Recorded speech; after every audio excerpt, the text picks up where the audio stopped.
नमस्ते। अथ श्री बैसाख शुक्ल मोहिनी एकादशी व्रत कथा एवं व्रत महात्म आरंभ। धर्मराज युधिष्ठिर कहने लगे, हे कृष्ण, बैसाख मास के शुक्ल पक्ष की एकादशी का क्या नाम है तथा उसकी क्या कथा है? इस व्रत की क्या विधि है? सो सब विस्तार पूर्वक कहिए। श्री कृष्ण जी कहने लगे, हे धर्मराज, मैं आपसे एक कथा कहता हूँ जिसको महर्षि वशिष्ठ जी ने श्री रामचंद्र जी से कहा था। एक समय श्री रामचंद्र जी बोले, हे गुरुदेव, कोई ऐसा व्रत बताइए जिससे समस्त पाप और दुख नाश को प्राप्त हो जाएं। मैंने सीता जी के वियोग में बहुत से दुख भोगे हैं, अतः आप कोई व्रत बतलाइए। महर्षि वशिष्ठ बोले, हे राम, आपने बहुत सुंदर प्रश्न किया है। आपकी बुद्धि अत्यंत शुद्ध और पवित्र है।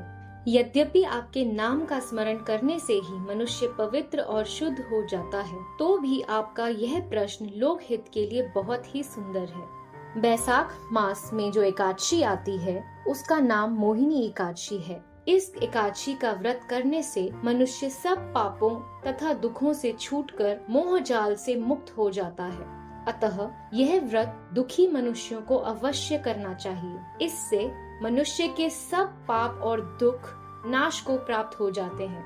अब आप इसकी कथा एकाग्रचित होकर ध्यान पूर्वक सुनिए।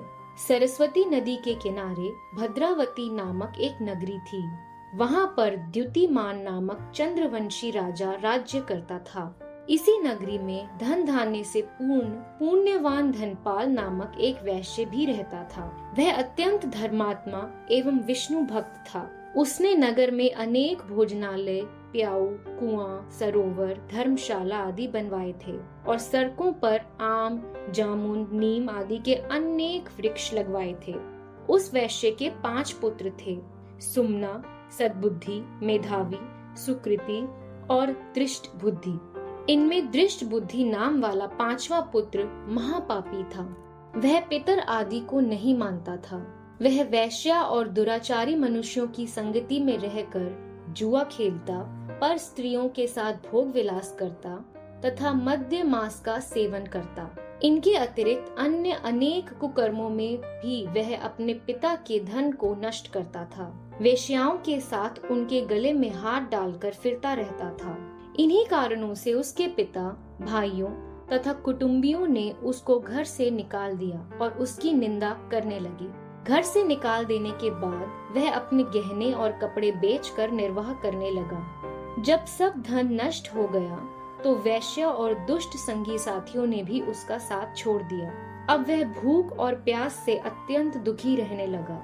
अन्य कोई सहारा न देखकर वह चोरी करने लगा। एक बार वह पकड़ा गया, परंतु राज्य कर्मचारियों ने उसको वैश्य का पुत्र जानकर छोड़ दिया। मगर जब दूसरी बार वह फिर पकड़ा गया तो उन्होंने राजा के सामने उपस्थित कर दिया। राजा ने उसे कारागार में बंद कर दिया। कारागार में राजा ने उसको बहुत दुख दिया और कहा कि तू मेरी नगरी से चला जा। वह नगरी से निकल वन में चला गया और वन में पशु पक्षियों को मार कर खाने लगा। कुछ समय के पश्चात वह बहेलिया बन गया और धनुष बाण लेकर पशु पक्षियों को मार मार कर खाने लगा। एक दिन वह भूख और प्यास से दुखित होकर खाने की खोज में फिर रहा था कि कौंडिन्य ऋषि के आश्रम पर पहुंच गया। उस समय बैसाख मास था और कौंडिन्य ऋषि गंगा स्नान करके आ रहे थे। उनके भीगे वस्त्रों के छींटे पड़ने से उसको कुछ सद्बुद्धि प्राप्त हुई और वह मुनि के सामने हाथ जोड़कर कहने लगा, हे मुने, मैंने अपने जीवन में बहुत पाप किए हैं। आप उन पापों से छूटने का कोई साधारण और बिना धन का उपाय बतलाइए। उसके दीन वचन सुनकर ऋषि कहने लगे कि ध्यान से सुनो, तुम बैसाख शुक्ल एकादशी का व्रत करो। इस एकादशी का नाम मोहिनी है और इससे तुम्हारे सब पाप नष्ट हो जाएंगे। मुनि के वचन सुनकर वह अत्यंत प्रसन्न हुआ और उनके द्वारा बताई गई विधि के अनुसार उसने मोहिनी एकादशी का व्रत किया। हे राम, इस व्रत के प्रभाव से उसके सब पाप नष्ट हो गए और अंत में वह गरुड़ पर चढ़कर विष्णु लोक गया। इस व्रत से मोह आदि सब दुर्गुण नष्ट हो जाते हैं। संसार में इस व्रत से श्रेष्ठ अन्य कोई व्रत नहीं है। इसके महात्म को पढ़ने अथवा सुनने से 1000 गोदान का फल प्राप्त होता है। इति श्री बैसाख शुक्ल मोहिनी एकादशी की कथा एवं महात्म संपूर्ण। श्री विष्णु भगवान की जय। धन्यवाद।